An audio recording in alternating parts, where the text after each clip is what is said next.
Welcome to Newsbite.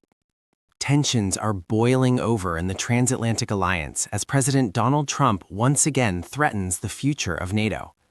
In a high-stakes standoff, the president is leveraging his disapproval of the alliance's lack of support for U.S. actions against Iran to question the very utility of the North Atlantic Treaty Organization.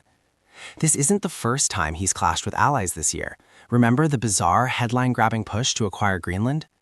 Now, Trump is citing that very conflict and the resistance he faced from NATO allies as evidence that the organization is a paper tiger that won't be there when the United States needs it most. But let's look at the reality behind the rhetoric. While Trump has publicly mused about withdrawal, the legal hurdles are significant. Thanks to bipartisan legislation passed in 2023, championed by Secretary of State Marco Rubio during his time in the Senate, Congress effectively Trump-proofed the alliance.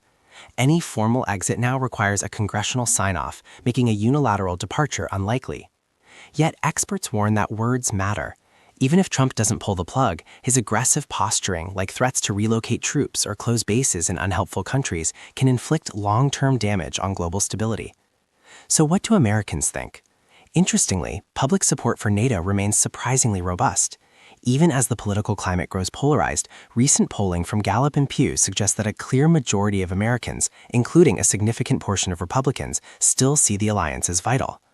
However, the Iran conflict is shifting the needle. While the Greenland dispute actually boosted public support for NATO, the current war is causing a slight dip in Republican enthusiasm. Critics argue that Trump is ignoring the foundational purpose of NATO, a defensive alliance, and is instead pushing a might-makes-right worldview that risks dismantling the rules-based order. Whether this is just negotiation by bluster to secure help in the Strait of Hormuz or a genuine shift in U.S. foreign policy remains the million-dollar question. One thing is certain, the fallout from this standoff will redefine the U.S. role on the world stage for years to come.